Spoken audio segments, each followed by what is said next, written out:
Well, the person likely to have stewardship of the economy and of government spending if Labor wins the coming election is Senator Katy Gallagher, the Shadow Finance Minister. And I spoke with her just a short time ago.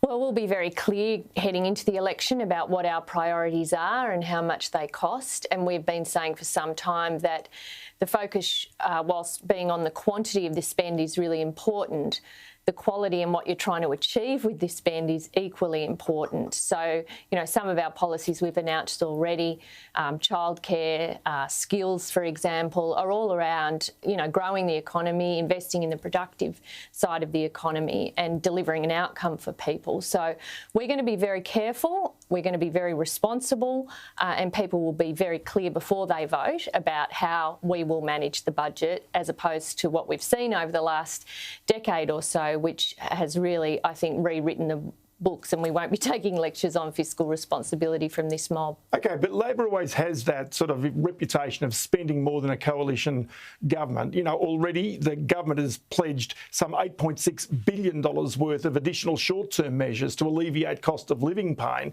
Now, Labor has said it will actually wave that through. So, any spending you've got is going to be on top of that, and that is going to cause pressures down the track, potentially.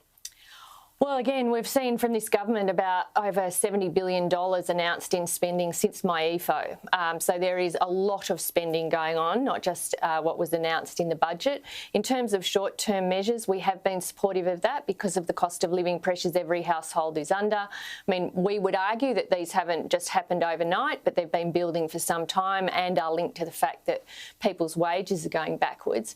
But again, I think when you look at our approach to budget management, it is going to be responsible. Jim and I are going through every line of every budget paper. I've been a treasurer in a previous role in a smaller government. I understand the need to put a budget together very carefully, weighing up priorities, making those tough decisions, making sure that the decisions you take are right for the economy and right for the Australian people. So we will have a very clear, fiscally responsible approach to the budget, and all of our policies we announce and the costs associated with them will be clear before the election.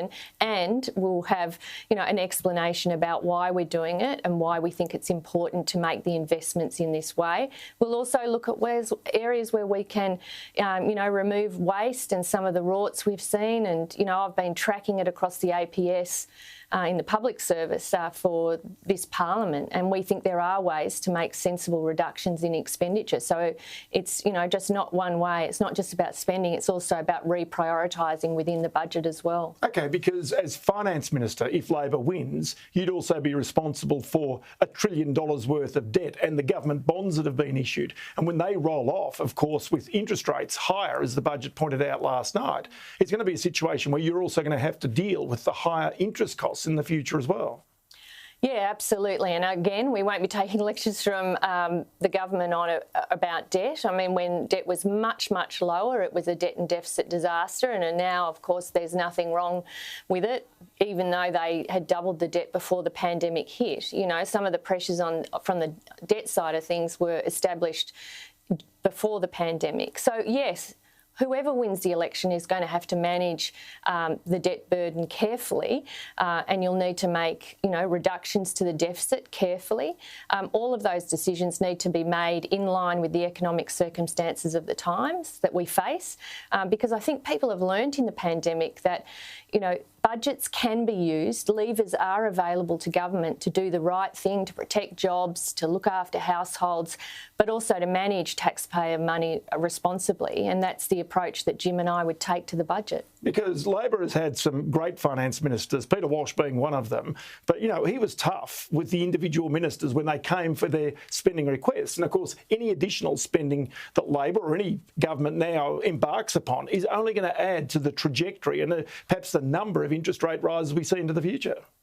Well, we're very mindful that any extra spending has to be invested in delivering an outcome for people, whether it's jobs, relieving cost of living pressures, building the aged care system to be able to cope with the future demand. I mean, there are responsibilities of government to provide services that the community needs.